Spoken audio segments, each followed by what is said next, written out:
Bengals' first preseason game is in the books, and the final score doesn't mean anything in these games, but the real takeaways came from what you were able to see from the guys competing here for 4 quarters. And of course, the headline of tonight was that Joe Burrow took the field for the first time in a preseason game since 2021. It was also the first time he's played in almost 9 months after suffering that season-ending wrist surgery. So his first drive was his only drive. He was 5 of 7 for 71 yards and a touchdown.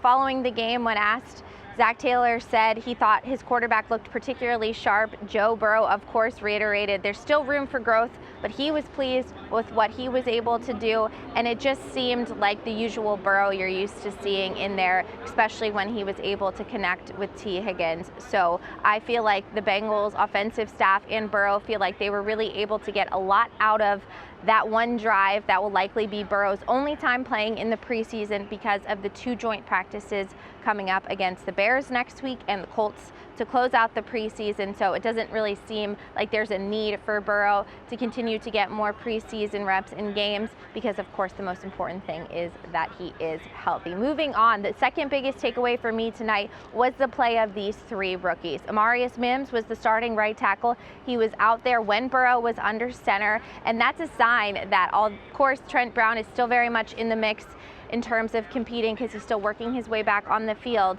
But I would say all signs point to Mims being that starting right tackle for the Bengals coming week 1. And for him to get those game reps with the starting offensive line with Burrow, I think shows what this Bengals coaching staff thinks of Mims and what he can do. Another rookie that caught my eye was cornerback Josh Newton, who recorded the lone interception for the Bengals defense tonight. He continues to put his best foot forward in terms of making a role for himself because he's looked good in training camp practices, and he continued to prove that on the field under the bright lights. And Jermaine Burton, the Bengals wide receiver, the 3rd-round pick out of Alabama. You've heard everyone talk about the talent that he has, but it was a little interesting to see that he didn't quite get into the game until almost the 4th quarter. But when he was on the field, he made the most of it with 2 explosive catches and 1 as a touchdown. And following the game, I had a chance to talk to him, and he said he's really just continuing to take it day by day and wants to prove what he can be to this team when he's out there, and he did his best job in doing that. And